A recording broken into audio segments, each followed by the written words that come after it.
लगता है तुम कपड़े लिए हो। धोबी ने जवाब दिया, कन्हैया कहना क्या चाहते हैं? जवाब दिया श्याम ने, कहना तो ये चाहते हैं कि थोड़े वस्त्रों को मुझे भी दे दो, हम कंस के मेहमान हैं, तुम्हारा भी एहसान और हमारा भी काम हो जाएगा। धोबी ने जवाब दिया, कन्हैया राजा के वस्त्र पहनने लायक तुम्हारा चेहरा बना क्या? हटो पीछे। भगवान कन्हैया ने जवाब दिया, धोबी हम तुमसे कितने अच्छे से प्यार से बात कर रहे हैं, उतना ही तू सर के ऊपर सवार होता चला रहा है। भगवान कन्हैया को धोबी बिल्कुल नहीं दबा। कहते हैं कि भैया जब दवा कोई दबन वाली थोड़ी नहीं है कि इसको पीने से ही चेहरे पे रूहानी आए, इसे बूढ़ा भी पिए तो जवानी आए। कहते हैं कि महाराज जब शराब का पान हो जाता है, मदरा का पान हो जाता है, तो महाराज बुद्धि बाहर और शराब अपना काम करना प्रारंभ कर देती है। माफी चाहेंगे अगर यहाँ कोई शराबी भैया बैठे हो, और बैठे भी हो तो भैया निवेदन आपसे यही है कि शराब कोई अच्छी चीज ना है, ये मदरा। और जहाँ मदरा लोग पीते हैं, मैंने उस दिन बताया था कि परीक्षित ने कलयुग को स्थान दिया था। कहते हैं कि महाराज लोग शराब पी लेते हैं, लेकिन फिर ये नहीं पता है कब कितने टाइम कहाँ चले जाए, कोई पता नहीं। और कहते हैं कि फिर ये संबंध भी भूल जाते हैं, हमारी पत्नी लगती है, फिर बहन लगती है, कोई मतलब नहीं। और कहते हैं कि शराबी भाइयों को 3 बहुत बड़े फायदा है। कौन से? परिचय जी, इनके घर में कभी चोरी नहीं होती है। क्यों? अब सारा धन पी पी के, शराब पी पी के सब खत्म कर देंगे, तो चोर का चुराना ये बहुआ है, अंदाजा लगा। दूसरा फायदा ये है कि कभी इनको मच्छर नहीं काटते। कौन सी भी गली में डाल दो, किसी भी झोपड़ी में डाल दो, निश्चिंत होकर के आराम से सोते हैं, कभी मच्छर पास में भी नहीं आते। और तीसरा फायदा ये है, किसी भी गली में डाल दो, कुत्ते देखते रहेंगे, प्रेम से चाटते रहेंगे, पर कि काटेंगे नहीं। ये बहुत बड़े 3 फायदा है। कहते कि महाराज ऐसे ही एक शराबी भैया रहे।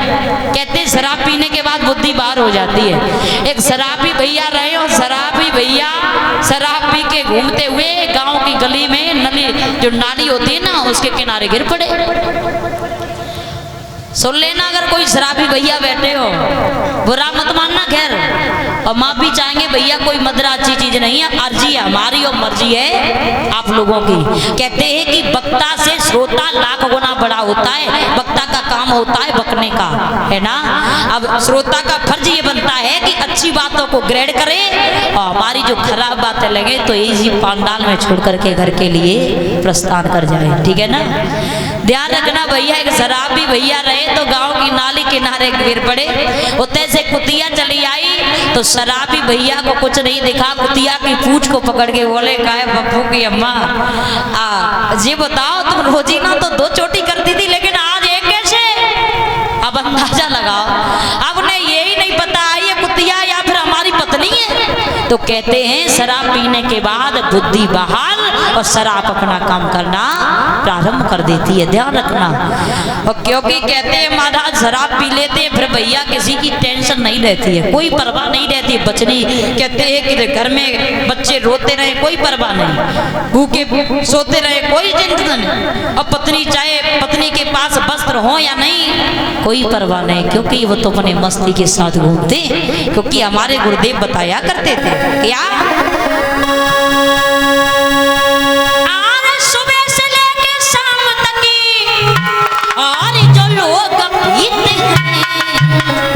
हाँ कोई नहीं है कम बड़ी मौजों से जीते हैं।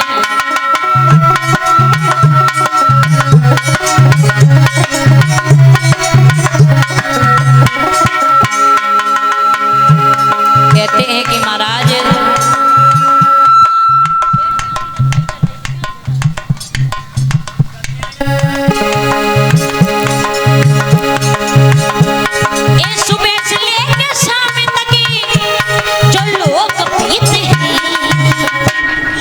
कोई नहीं है बड़ी मौजों से जीते हैं।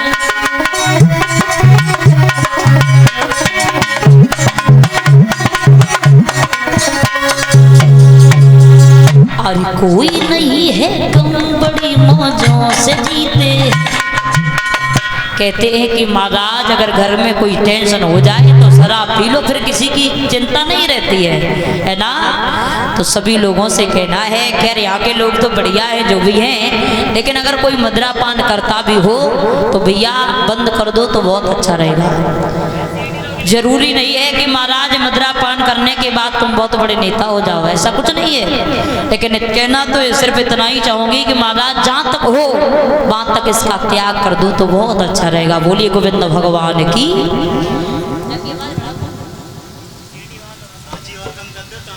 भगवान कन्हैया को धोबी बिल्कुल नहीं दबा।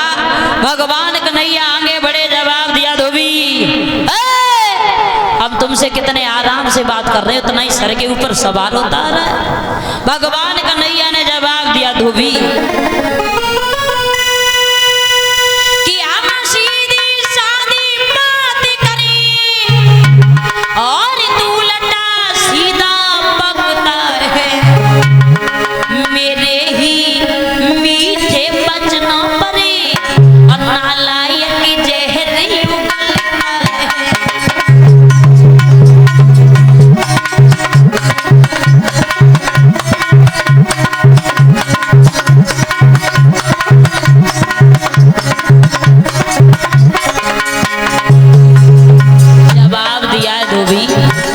मैंने कितने आराम से बात की है कि वस्त्रों को मुझे दे दो, तुम्हारा भी एहसान मेरा भी काम हो जाएगा, लेकिन तेरे दिमाग में कोई बात नहीं घुसी। अब बोले कन्हैया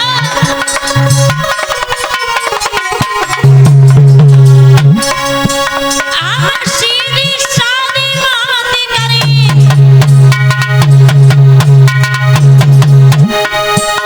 तू उल्टा सीधा पकता मेरे ही पीछे बचनों पर नालायक जहरी उगलता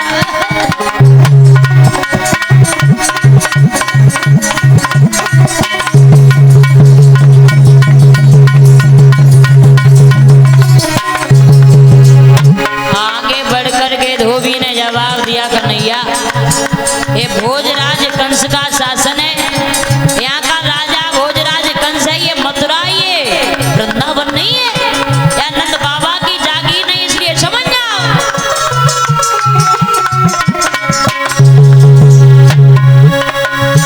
ओ झोपड़ियों के रहने वाले मथुरा के सभी हीर नहीं, या शान न तेरी चल पावे, नंद बाबा की जागीर नहीं।